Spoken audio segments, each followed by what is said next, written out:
Hello friends, मैं हूं अक्षय रकेचा। एक बार फिर से मैं आप सभी का क्वांट हर्ट चैनल में स्वागत करता हूं। तो एवरेज टॉपिक हमने कंप्लीट कर लिया है। उसके कोई भी डाउट्स हो तो आप कमेंट्स करके या मुझे मैसेज करके जो है आप पूछ सकते हैं। तो एवरेज के बाद जो है हम नया टॉपिक लेंगे जिसका नाम है रेशियो एंड प्रोपोर्शन। तो देखिए, रेशियो एंड प्रोपोर्शन, अब हमें सबसे पहले रेशियो का मतलब समझना होगा कि रेशियो एक्चुअल में बेसिकली इसका लॉजिकल मीनिंग क्या है, क्यों ये यूज में आया और प्रॉपर पर्पस क्या है इसका। तो देखिए, मैं इसको एक एग्जांपल के थ्रू आपको समझाना चाहूंगा। देखिए, जैसे हम डिफरेंट क्वांटिटीज का कंपैरिजन करते हैं डे टू डे लाइफ में, हमारी जो है क्वांटिटीज होती हैं तो उनका हम कंपैरिजन करते हैं। सपोजली एक ए की हाइट है 140 सेंटीमीटर और बी की हाइट है 150 सेंटीमीटर। अब इन दो जो स्टूडेंट्स हैं, मान लीजिए ये दो स्टूडेंट्स हैं, इनकी हाइट हमें दे रखी है। तो इसको जो है हम बेसिकली इजीली कंपेयर कर पाएंगे, क्योंकि यहाँ से हम देख सकते हैं बी जो है 10 सेंटीमीटर ए से ज़्यादा बड़ा है। तो हम यहाँ लिख सकते हैं B height is 10 centimetre more than A. कहने का मतलब क्या है कि जब भी हम कंपैरिजन करते आ रहे हैं तो हम जो है डिफरेंस के थ्रू उसको कंपेयर करते हैं। मान लीजिए स्कूटर की कॉस्ट है 50,000 और बाइक की आपकी कॉस्ट है 70,000। यहाँ पे भी हम अगर इन दोनों को कंपेयर करेंगे तो क्या लिख सकते हैं कि bike price is 20,000 more than scooter price. Bike की जो प्राइस है वो 20,000 ज्यादा है स्कूटर की प्राइस से, 20,000 मोर देन स्कूटर प्राइस। तो यहाँ पे एक ये जो है सेंस वाली बात हो गई है कि यहाँ हम देखिए लॉजिकली देख पा रहे हैं कि क्या डिफरेंस कितना है क्या है, और कंपैरिजन भी कर पा रहे हैं कि इन चीज़ों में क्या डिफरेंस है। तो अब जो है मैं आपको एक एग्जांपल और देता हूँ। सपोजली मान लीजिए बाइक की कॉस्ट है 50,000 और एक कार है उसकी कॉस्ट है 6 लाख। तो देखिए उसमें क्या होगा। तो देखिए, एक एग्जांपल बता रहा हूँ मैं। बाइक की कॉस्ट है 50,000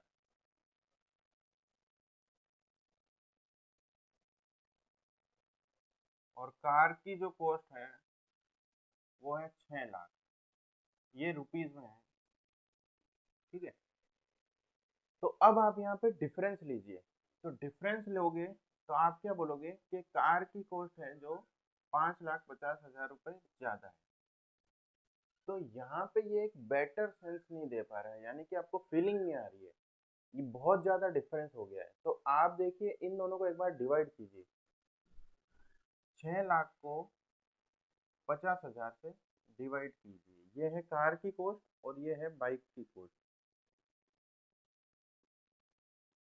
जब आप डिवाइड कर रहे हैं तो आप देखिए ये कितना आएगा। ये आ जाएगा 12/1।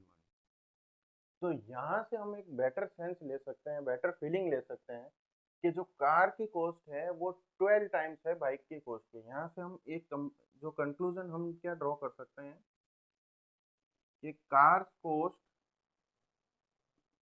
Is 12 times of bike cost.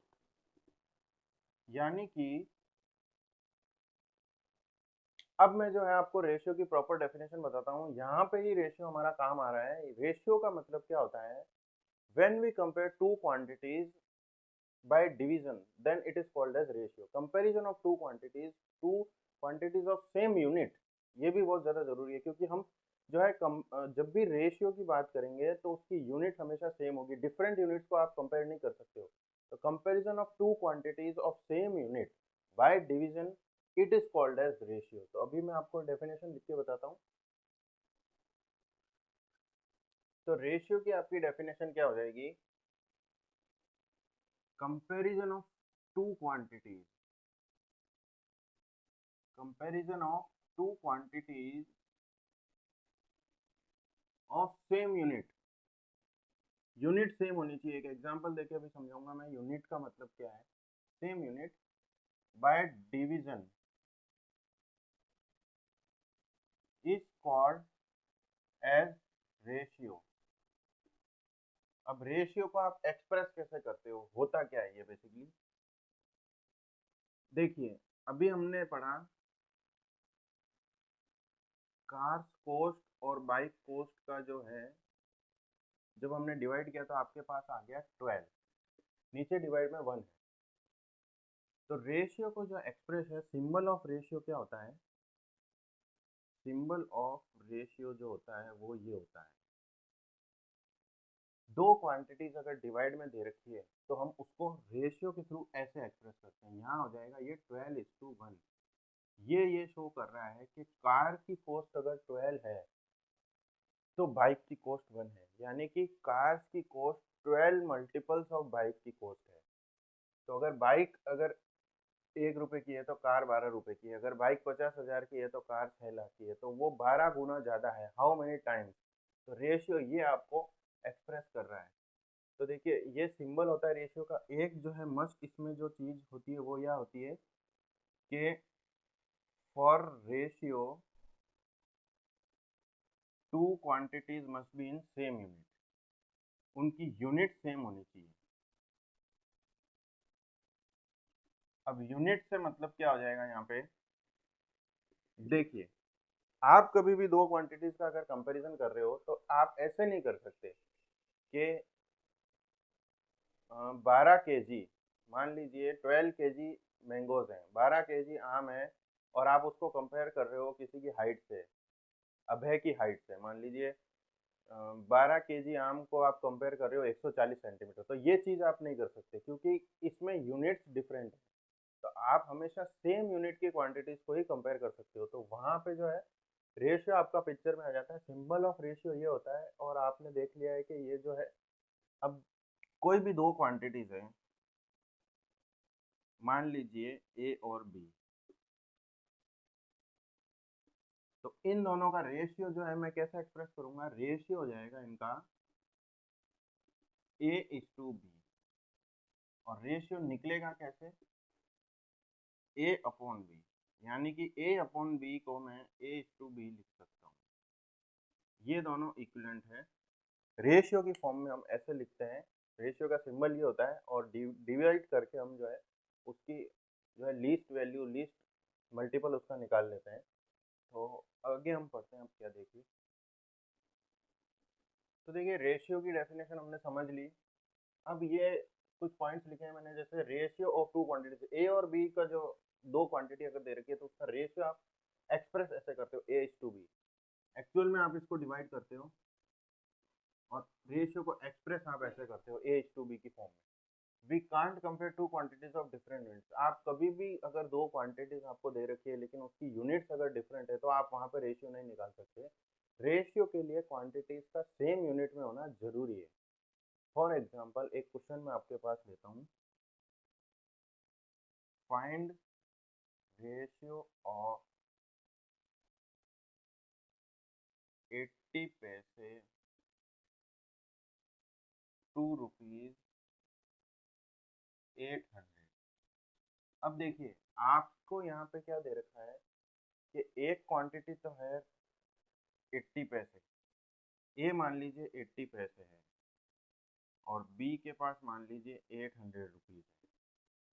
अब आप यहाँ पे इन दोनों का कंपैरिजन करोगे रेशियो के थ्रू, लेकिन रेशियो की क्या प्रॉपर्टी है कि रेशियो करने के लिए आपको जो क्वांटिटीज हैं वो सेम यूनिट में होना जरूरी है। तो पहले आप इनकी यूनिट सेम कीजिए। देखिए 1 रुपीज में जो है आपको 100 पैसे, पता है ये सबको कि 1 रुपीज में 100 पैसे होते हैं।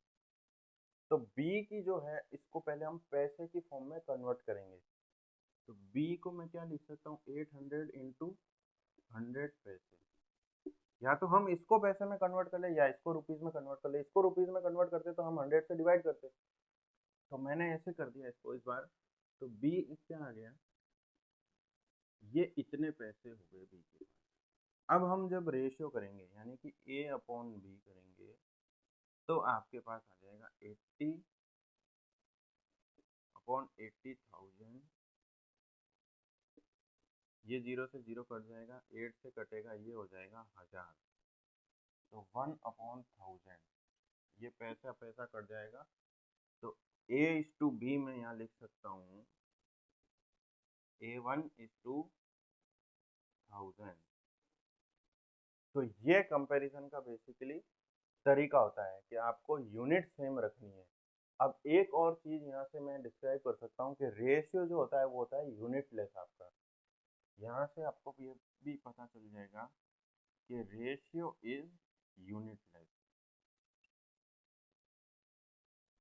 अब यहाँ पे जो है 1:1000 क्या शो कर रहा है कि अगर ए के पास 1 रुपया है तो बी के पास 1000 रुपये होंगे। ये सिंपल सा इसका लॉजिक है। ये रेशियो सिर्फ डिस्क्राइब करता है कंपैरिजन, ठीक है। ये एक्चुअल आपको क्वांटिटी नहीं बताता है। ये कुछ भी हो सकता है, मतलब क्वेश्चन जो है आपको रेशियो के थ्रू गिवन होंगे, आपको वैल्यूज निकालनी पड़ेंगी। तो इसकी कोई ये 2:2000 भी हो सकता है, तो वो भी रेशियो आपका वही रहेगा। तो अगली प्रॉपर्टी में हम देखेंगे कैसे इसका मल्टीप्लाई और डिवीजन पे कोई फर्क नहीं पड़ता। अब देखिए, मोस्ट इंपॉर्टेंट प्रॉपर्टी मैं आपको रेशियो की बताने जा रहा हूँ, वो क्या है इसको हम जो है समझते हैं पहले क्या है। दो क्वांटिटीज का रेशियो ए और बी आप कैसे एक्सप्रेस करते हो, A/B। ये मैंने आपको बता दिया है कि दो क्वांटिटीज है अगर ए और बी, तो उसका रेशियो जो है हम एक्सप्रेस करते हैं A/B से। मान लीजिए if I multiply A/B both by P। मान लीजिए दोनों नंबर्स को मैं, एक ही नंबर कोई कांस्टेंट है, ये P जो होगा वो कोई कांस्टेंट या रियल नंबर होगा, ठीक है। तो अगर मैं A और B को किसी कांस्टेंट रियल नंबर से मल्टीप्लाई कर देता हूँ, तो ये दो क्वांटिटीज बदल के क्या हो जाएगी, P इंटू ए और ये हो जाएगी P इंटू बी। अब आप एक बार इसका रेशियो लीजिए, यानी कि इसको डिवाइड कीजिए एक बार, P इंटू ए अपॉन P इंटू बी। तो ये P तो वैसे भी कट जाएगा, आपके पास क्या आ जाएगा A upon B. Ratio finally आपका A/B ही रहेगा। तो ये प्रॉपर्टी है इम्पोर्टेंट कि अगर आप कोई भी दो क्वांटिटीज दे रखी है, उसमें सेम किसी कांस्टेंट रियल नंबर का मल्टीप्लाई कर देते हो, तो रेशियो पे कोई भी फर्क नहीं पड़ता। तो प्रॉपर्टी क्या कहेगी यहाँ पे, if we multiply a constant real number in all given quantities, then ratio of quantities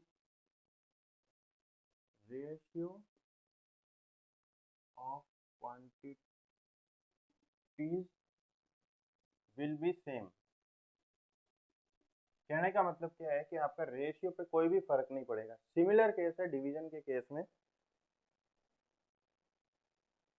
तो कहने का मतलब मेरा ये है कि कोई भी दो अगर रेशियो गिवन है, ए और बी दो क्वांटिटीज गिवन है, उनका आप रेशियो निकालोगे तो क्या करोगे, ए अपॉन बी यानी कि इजिकल टू एक्सप्रेस करेंगे A/B से। अगर उसको मैं मल्टीप्लाई कर दूं किसी भी कांस्टेंट रियल नंबर से, P A upon P B, तो पी तो कट जाएगा, रेशियो वही रहेगा। अगर उसको मैं डिवाइड भी कर दूं ए इंटू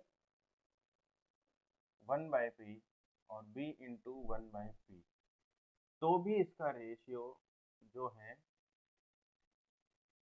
आपका A/B ही आएगा।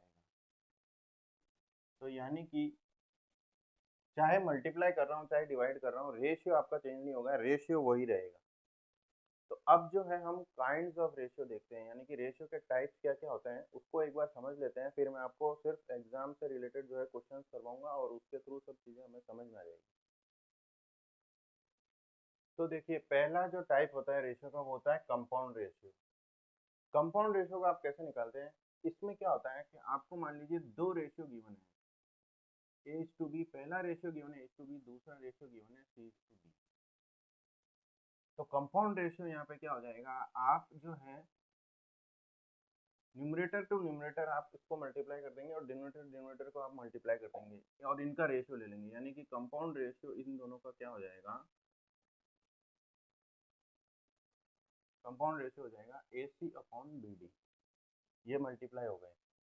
अगर मान लीजिए तीसरी और मैं रेशियो दे दूं आपको E/F, तो इस केस में जो कंपाउंड रेशियो आपका हो जाएगा ACE/BDF। एग्जाम्पल अगर ले लेता हूँ मैं, मान लीजिए दो रेशियो गिवन है 2:3 और 5:6। इन दोनों का अगर मैं कंपाउंड रेशियो निकालूंगा तो मैं 2 को तो 5 से मल्टीप्लाई करना है मुझे, यानी कि 2 × 5/3 × 6। तो 2 से यहाँ 3 कट जाएगा, ये आ जाएगा 5/9। ये आपका कंपाउंड रेशियो है। कंपाउंड रेशियो का मतलब ये होता है कि आप जो है फर्स्ट क्वांटिटीज को मल्टीप्लाई कर दीजिए और नीचे जो है सेकंड क्वांटिटीज को मल्टीप्लाई कर दीजिए और उनका रेशियो ले लीजिए। ये आपका होता है कंपाउंड रेशियो। एक और टाइप हमारा आगे होता है डुप्लीकेट रेशियो। डुप्लीकेट रेशियो का मतलब क्या है कि इसमें मान लीजिए दो क्वांटिटीज है ए बी, तो उनका रेशियो जो है वो है A/B। डुप्लीकेट का मतलब क्या होता है, इसको डुप्लीकेट कर दीजिए, मतलब सेकंड रेशियो भी आप A/B ले लीजिए और इन दोनों का आप कंपाउंड निकाल लीजिए, तो कम वो डुप्लीकेट रेशियो होगा। तो डुप्लीकेट रेशियो ऑफ A/B क्या हो जाएगा, इन दोनों को मल्टीप्लाई करूंगा मैं, आ जाएगा A², नीचे इन दोनों को मल्टीप्लाई करूंगा वो हो जाएगा B²। तो डुप्लीकेट रेशियो ऑफ AB क्या होता है, A²/B², यानी कि जो भी क्वांटिटीज, मान लीजिए 2:3 दे रखा है, दो क्वांटिटीज दे रखी है जिनका रेशियो है 2:3, तो इसका डुप्लीकेट रेशियो हो जाएगा 4/9। ये डुप्लीकेट रेशियो का मतलब होता है कि आप उसको स्क्वायर कर दीजिए, या फिर ये एक डुप्लीकेट ही रेशियो होता है, उसका कंपाउंड रेशियो निकालेंगे तो भी आपके पास A²/B² आ जाएगा। अब देखिए डुप्लीकेट रेशियो है, इसका ही मैं आपको सब डुप्लीकेट रेशियो भी होता है वो बता देता हूँ। सब डुप्लीकेट रेशियो का मतलब ये होता है, दो क्वांटिटीज हैं जिनका रेशियो A/B है, तो सब डुप्लीकेट रेशियो निकालने के लिए आप क्या करोगे, इनका स्क्वायर रूट ले लोगे, ठीक है। तो रूट A/√B, ये आपका सब डुप्लीकेट रेशियो हो जाएगा। अब अगला हम पढ़ते हैं ट्रिप्लीकेट रेशियो। अगला हमारे पास टाइप है वो है ट्रिप्लीकेट रेशियो, यानी कि अगर दो क्वांटिटीज दे रखी है AB और उनका रेशियो A/B है, तो ट्रिप्लीकेट में क्या हम 3 बार करेंगे तो उसका कंपाउंड निकालेंगे, तो एक्चुअल में A/B का जो ट्रिप्लीकेट रेशियो फाइनली क्या आ जाएगा, A³/B³। डायरेक्ट याद कर लीजिए, मान लीजिए कोई वन लाइनर में ऐसे क्वेश्चन आ जाते हैं, बाकी ये सब चीज़ें एक थ्योरेटिकल नॉलेज के लिए मैं आपको दे रहा हूँ। वैसे सिमिलरली सब ट्रिप्लीकेट रेशियो आपके पास हो जाएगा, जैसे हमने सब डुप्लीकेट पढ़ा वैसे ही सब ट्रिप्लीकेट होगा। यहाँ पे ∛A और ∛B का रेशियो, ये सब ट्रिप्लीकेट रेशियो हो जाएगा। एक आपके पास होता है रेसिप्रोकल ऑफ रेशियो।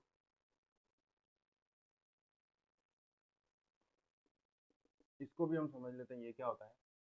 दो क्वांटिटीज दे रखी है अगर A/B और उनका रेशियो A/B है, तो यानी कि रेसिप्रोकल ऑफ रेशियो का मतलब क्या होता है कि क्वांटिटीज को आप रिवर्स कर दीजिए। A का रेसिप्रोकल होता है 1/A, B का रेसिप्रोकल होता है 1/B। अब इनका आप रेशियो लीजिए, तो यानी कि 1/A रेशियो 1/B। मैंने क्या प्रॉपर्टी बताई थी आपको कि रेशियो को अगर मैं किसी भी नंबर से मल्टीप्लाई कर दूंगा तो रेशियो चेंज नहीं होता। तो इन दोनों नंबर्स को आप इस रेशियो में क्या करते हैं, आप AB का मल्टीप्लाई कर दीजिए, तो AB/A AB/B हो जाएगा, ये कट जाएगा, A कट जाएगा, ये आ जाएगा आपके पास B/A। तो कहने का मतलब क्या है कि रेसिप्रोकल अगर करना है A/B का तो डायरेक्ट आप क्या लिखोगे, B/A। ये आपके टाइप्स ऑफ रेशियो हो गए। तो क्वेश्चन 1 है आपके पास, salaries of ABC are in the ratio 7:4:2। तीन दे रखे हैं, तीन जने दे रखे हैं और उनकी सैलरीज का आपको रेशियो दे रखा है 7:4:2 if increment of 20%, 30%, 10% allowed new ratio. यानी कि आपने क्या किया कि इंक्रीमेंट किस में दिया जाता है, सैलरी में ही तो दिया जाता है, लेकिन आपको वैल्यू तो पता नहीं है ना। आपको इंक्रीमेंट देना है 20%, 30%, 10% और नया रेशियो फिर निकालना है। तो देखिए A:B:C की जो सैलरी का रेशियो दे रखा है आपको 7:4:2। ठीक है। अब मैंने आपको क्या प्रॉपर्टी बताई थी कि रेशियो को किसी भी नंबर से मल्टीप्लाई करोगे तो रेशियो में कोई फर्क नहीं पड़ता। तो देखिए यहाँ क्या करेंगे अपन, इसको पहले तो मैं आपको पहला तरीका सॉल्यूशन 1 बता रहा हूँ, उसके बाद मैं आपको सॉल्यूशन 2 बताऊंगा जो एग्जाम में आपको यूज करना है। पहले आप बेसिक समझिए, यानी कि आप एक्चुअल में क्या करना होता है आपको। देखो मैंने क्या बताया था कि ये एक्चुअल वैल्यू नहीं होती, रेशियो जो होता है वो एक्चुअल वैल्यू नहीं होती। यानी कि ए की सैलरी 7 नहीं है, ए की सैलरी कुछ होगी समथिंग। मान लीजिए अगर ए की सैलरी 7,000 है तो बी की 4,000 होगी, सी की 2,000 होगी, तो उनका रेशियो निकाल लिया है इन्होंने, तो तभी 7:4:2 आ रहा है।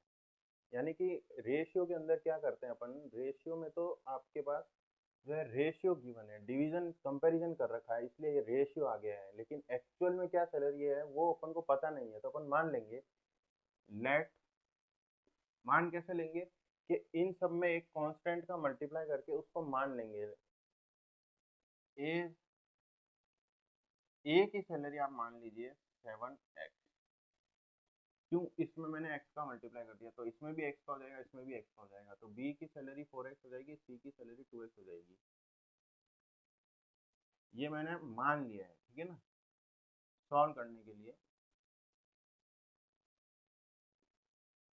तो 7x, 4x और 2x ये आपकी जो है सैलरी हो गई। अब आप क्या कर रहे हो, इंक्रीमेंट दे रहे हो 20%, 30% और 10% का। तो यहाँ पे 7x में आप 20% का इंक्रीमेंट दे रहे हो।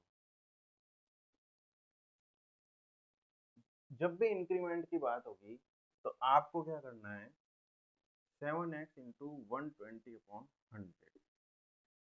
ये चीज़ भी मैंने क्यों लिखी, इसका भी मैं आपको एक्सप्लेनेशन दे देता हूँ। आप 7x में 20% का इंक्रीमेंट दे रहे हो, यानी कि 7x प्लस 20% ऑफ 7x, यही तो चीज़ आप कर रहे हो।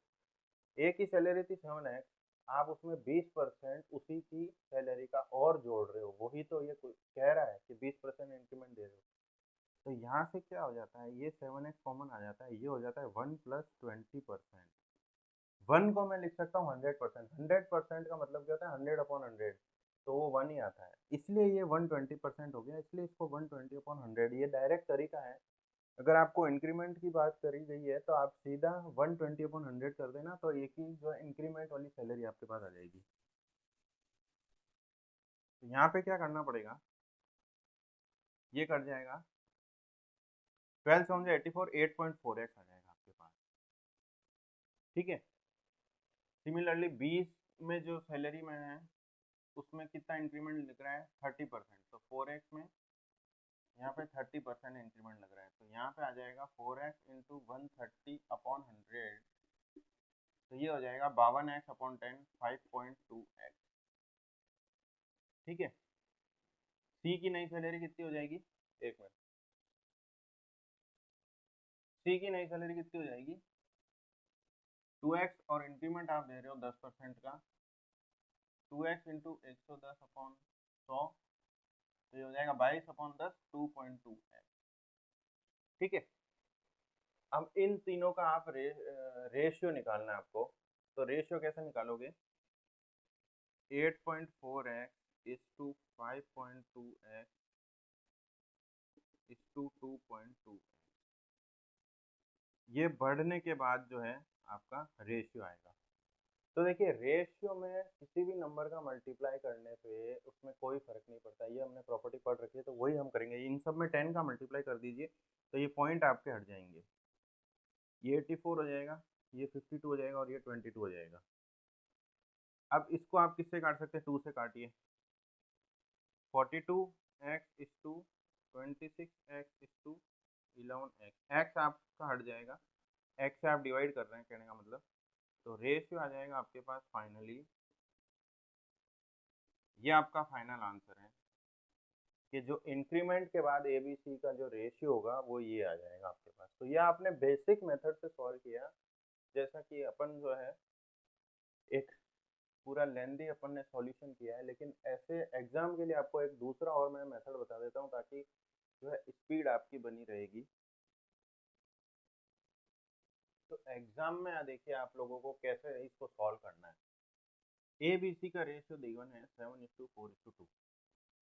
आप क्या कीजिए, एक बार जो भी जिसमें भी आप कंफर्टेबल होते हैं, वैसे 100 के फॉर्म में अपन ज़्यादा कंफर्टेबल होते हैं, तो आप इनकी सैलरीज को एक बार मान लीजिए ऐसे ओरली कि ए की 700 है, बी की 400 है और सी की 200 है। एक्चुअल में क्या हुआ था कि जब हमने सॉल्यूशन 1 करा था तो वहाँ एक्स एक्स एक्स कट गया था, तो एक्स कुछ भी हो, एक्स से कुछ फर्क ही नहीं पड़ रहा था, इस वजह से मैंने इसको ऐसे इस फॉर्म में लिखा है। अब देखिए इसमें 20% का इंक्रीमेंट हुआ है, इसमें 30% का इंक्रीमेंट हुआ है और इसमें 10% का इंक्रीमेंट हुआ है। तो ये 20% का इंक्रीमेंट देगा, तो ये इसका 20% कितना होता है 700 का 10% 70 20 140, तो ये सीधा हो जाएगा 840। इसका 30% 120, 400 का 30% कितना होता है 10% 40, तो 30% 120, ये मैंने बता रखा है सिंप्लीफिकेशन क्लासेस में। तो ये हो जाएगा सीधा 520 और ये 10% लगाएंगे 200 का, तो ये हो जाएगा 220। इंक्रीमेंट करना है। अब इनका रेशियो निकाल लीजिए आप, 840:520:220, 0 से 0 कट गया, 0 2 से काटो, 42:26:11। इस केस में क्या होगा, आपकी थोड़ी मेहनत कम हो जाएगी क्योंकि एक्स मान रहे हैं, आपका पॉइंटों में रिजल्ट आ रहा था तो आप थोड़ा कंफ्यूज भी हो रहे थे। तो ये केस जो है ईजी रहेगा आपके एग्जाम्स के लिए। तो आप जो है दोनों तरीके की प्रैक्टिस कीजिएगा और जो है एग्जाम्स में आप इस तरीके से करना, तो आपकी जो है स्पीड अच्छी रहेगी। अगला क्वेश्चन गिवन है आपके पास, a number A is 80% more than B, B is double that of C, find ratio A:B:C। तो देखिए इस केस इन क्वेश्चंस के लिए आपको क्या करना पड़ेगा, A जो है B पे डिपेंड कर रहा है और B डायरेक्टली C पे डिपेंड कर रहा है। आपको तीनों नंबर को एक इक्वल में बनाना पड़ेगा। कैसे, यहाँ पे क्या करना है आपको, जैसे मान लीजिए C जो है, C को आप C रखिए, ठीक है। तो B क्या दे रखा है आपके पास, B दे रखा है double of C, double of C। तो डबल ऑफ C का मतलब क्या आ जाएगा, ये हो जाएगा 2C आपके पास। A जो है वो है 80% मोर देन B गिवन है आपको, और B की वैल्यू 2C है क्योंकि हमने ऊपर यहाँ पे डिराइव कर लिया है कि B is double of C, तो C है, तो B जो है वो 2C हो गया था यहाँ पे। तो यहाँ पे क्या करना है कि 80% मोर देन 2C लिख सकता हूँ इसको मैं, 80% 2C। अब 80% मोर देन 2C का मतलब क्या हो जाएगा कि 2C प्लस 80% ऑफ 2C, या फिर इसको डायरेक्टली क्या लिख सकता हूँ मैं, 2C इंटू 180/100। पिछले क्वेश्चन में हमने ये सीखा था। तो ये आपके पास आ जाएगा 3.6C। तो A भी आपने C की फॉर्म में निकाल लिया, B भी C की फॉर्म में और C तो C है ही है। तो अब A:B:C यहाँ से निकालना कितना इजी हो गया, देखिए 3.6C 2C और C से C कट जाएंगे और आप 10 से इसको मल्टीप्लाई कर दीजिए, 36:20:10, 2 से इसको डिवाइड कर दीजिए, 18:10:5। ये आपका फाइनल रेशियो आ जाएगा। रेशियो को आप जब तक डिवाइड कर सकते हो, जब तक स्मॉलेस्ट फॉर्म में ला सकते हो, वहां तक आपको आंसर लाना है। वही आपका जो है ऑप्शन में गिवन होगा, उसी को टिक करना है। तो इसका जो है अब हम दूसरा तरीका देखते हैं। तो क्वेश्चन क्या गिवन है, A is 80% more than B, B is double of C। यहाँ पे क्या कीजिए, जैसे मैंने पिछले क्वेश्चन में आपके क्वांटिटीज को मान लिया था, तो यहाँ पे भी अपन मान लेते हैं। तो आप यहाँ पे क्या कीजिए, C को मान लीजिए 100, तो B डबल ऑफ C है यानी कि B 200 हो गया। तो डायरेक्ट आप जो है यहाँ से A कैसे निकालेंगे, अब A is 80% more than B, तो 200 में 80% ज़्यादा है, तो 200 का 10% 20 होता है, तो 80% कितना हो गया 160, 20 इंटू 8 160। तो सीधा इसको क्या लिखेंगे अपन, 200 का 80% ज़्यादा है यानी कि 180/100, ऐसे भी अपन कर सकते हैं। डबल जीरो गया, ये आ गया सीधा 360। अब तीनों का रेशियो निकाल लीजिए, 360 इस टू 200 इस टू 100। 0 से 0 0 गया, 2 से भाग दे दीजिए, 18:10:5। तो जो है स्पीड पकड़ने के लिए आपको ऐसे मान के और अलग तरीके से क्वेश्चन को सॉल्व करना पड़ेगा। तो अगला क्वेश्चन हम देखते हैं, आइए। तो अगला क्वेश्चन है हमारे पास, sum of money distributed among A B C D in the ratio 8:5:6:3। अगर डी को मिल रहा है 1500, if D gets 1500, find B's share.